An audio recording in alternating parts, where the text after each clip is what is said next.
Alors, concrètement, quels sont les types? Et ça, c'est la question qui revient le plus, qui préoccupe les Ivoiriens et tous ceux qui bénéficient, qui veulent bénéficier de la CMU. Quels sont les types de prestations qui sont couvertes par la CMU?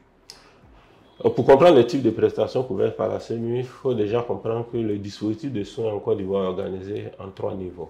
Le premier niveau, qu'on appelle le niveau primaire, qui est constitué par des centres de santé ruraux, les centres de santé urbains, les établissements à base communautaire que nous connaissons tous à Abidjan.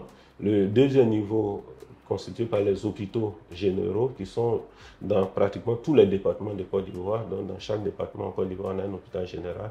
On a le niveau des hôpitaux régionaux qui sont présents dans l'ensemble des chefs-lieux des régions. Et le troisième niveau, c'est les centres hospitaliers universitaires qui sont des établissements tertiaires. En termes de prestations, lorsqu'on prend le premier niveau, toutes les prestations qui sont offertes au niveau des centres de santé ruraux et centres de santé urbains sont couvertes par la CMU. Okay.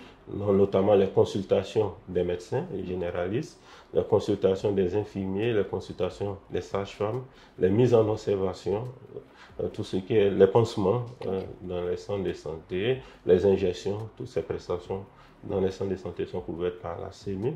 Lorsque, au niveau de l'hôpital, on a la médecine générale qui est couverte en tant comme prestation. On a un certain nombre de spécialités qui sont couvertes, notamment lorsqu'on prend la gynéco-obstétrique, spécialité couverte.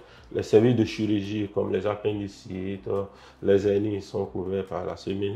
Il faut signaler qu'il y a une liste de 170 pathologies au total couvertes par la CMU. Donc il y a les services d'hospitalisation qui sont couverts.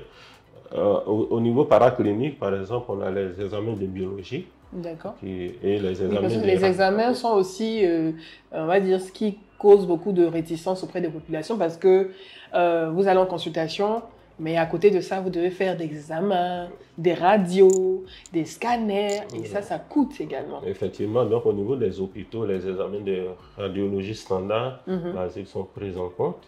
Les examens de biologie basiques sont pris en compte. Et au niveau d'un certain nombre d'autres spécialités, notamment les maladies au niveau des poumons, les maladies au niveau des oreilles, du nez, de la gorge sont prises en compte. Mais ce qu'il faut signaler, c'est que le système de santé organisé est tel que normalement, lorsque quelqu'un est malade, il doit solliciter d'abord le premier niveau de soins, notamment les centres de santé ruraux et les centres de santé urbains. C'est lorsque les besoins de santé nécessitent une évacuation d'un hôpital que le malade est référé à l'hôpital pour une prise en charge en fonction de ses besoins.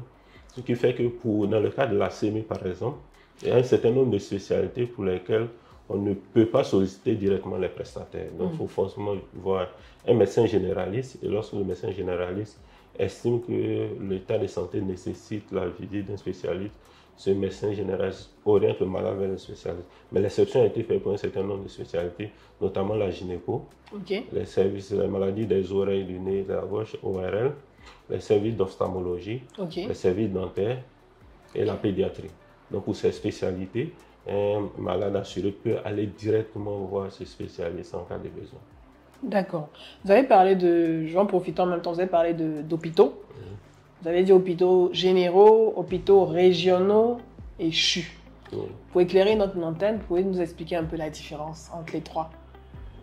Ok.